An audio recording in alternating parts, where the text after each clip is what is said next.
Hello and welcome to another video. So today we're going to be playing some Vengeance Blood. You know, pretty basic Vengeance deck.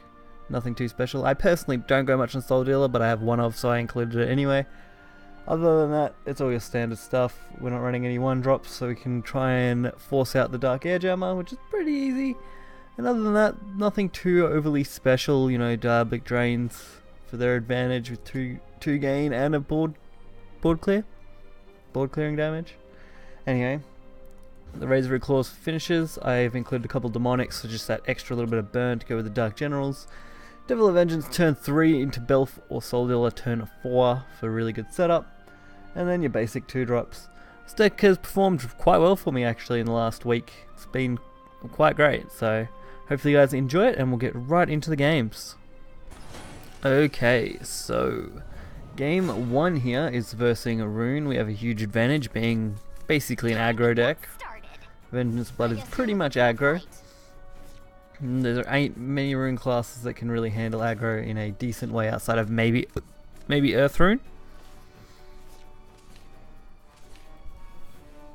So we're getting not so great hand at this point. We don't really have any activators for Vengeance outside of Spiderweb Imp, which is a little slow, honestly. No, we don't really have any choice, so we go for it. I'm very partial to the Belfs over Soul Dealers. A lot of people have said, you know, Soul Dealer's great, it does add another Vengeance activator, which is awesome, you know, the extra Vengeance activator. I just find too often or not, I'm below 20 health before I'm getting them out. And unfortunately here we do draw Belfgor. Belfgor being an amazing draw, allowing us to use that Devil of Vengeance. Most of these games will be a lot quicker. You know, they usually finish pretty quickly. I want it. It's like gold to me. So the Belfer does get out, dropping us down, allowing us to trade off, which isn't so bad. Leave us with a 4-1 and 4-4. Which outside of Levi is not that easy to clear. So we get the perfect setup for Dark Air Jammer. Turn 5, cleared board, nothing real threatening that they could drop. Probably should have went for the Evolve there. That was a mistake that I made a little bit. The extra 2 damage could have been pretty important. And I probably would have been able to use the extra damage next turn as well, especially since I probably would have evolved the Wolf so I could balance out my board. You're done for. So they go for a trade here. They do go into the Air Jammer, which is good for me. I mean, that extra 1 damage with the Belf, quite important. So I do decide just to trade with the healing. A great little play. Get my health back up. Deal 6 damage. Set up the Urias just so that Demonic Strike and other cards have a really strong advantage here. Anything they play will lower them low enough.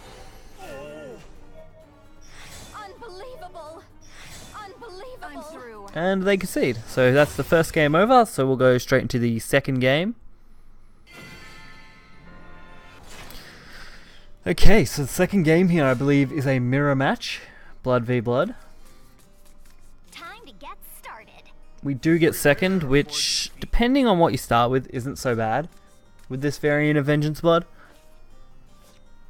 it's not the best, but it's also not the worst.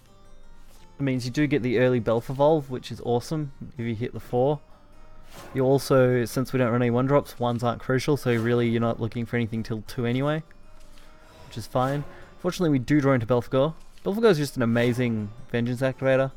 Probably still is the best in the game at the moment. Be interested to see how the next expansion really kind of changes things up. Alright, so we do see the Razor Claw, making sure they can deal with my board. Pretty clear play, honestly. So we do go for Blood Pact. I decided that those extra draws are more important than putting anything else on board, especially since Belf can drop next turn. We did also draw into Soul Dealer, but Soul Dealer would have put us to 9, and I prioritized the 1 damage plus the double draw over the ward. I just feel like you lose too much playing Soul Dealer. but having one extra isn't so bad. It basically gives you 4 Vengeance activators instead of 3, which is a little bit better. You could probably get away with running two dealers. Go for the 5. I think 6 might be like running for 6 is a little over the top.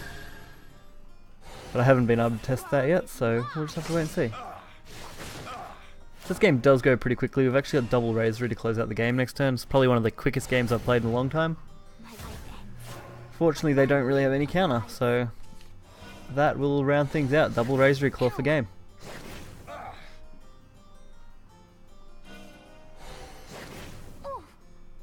Alrighty, so we're going to the third game.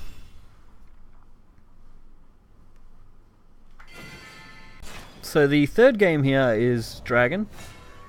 Dragon's kind of hit or miss. If they get a decent ramp, there's really not much you can do. You do kind of have an advantage. I mean, the super early game, if you draw half decent, usually you can hold out long enough. Getting Devil of Vengeance ain't bad, and Blood Wolf as an early 2-drop is quite nice. So as long as we can control what they're doing while putting out our damage, we should be pretty right. Fortunately, I don't believe we see much in the early game from them, which is a good sign. I'm powerless for now. So we drop Duke. You know, Duke's always good. Pings us some damage. And then we're able to follow Duke up with the Blood Wolf, I believe. Or the... no, so we go the Devil. That's right, I decided to go Devil just in case I managed to draw into Belf or Soul Dealer.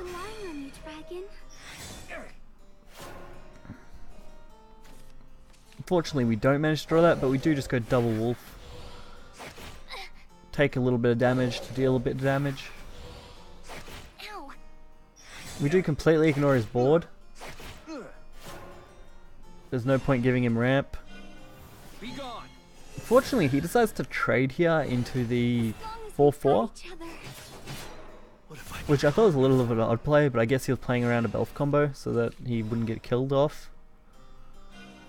And having access to my evolves, I decided to evolve Duke. Then use Air Jammer. Just because I know this play was going to be out of range of... what's it called? Out of range of Salamander.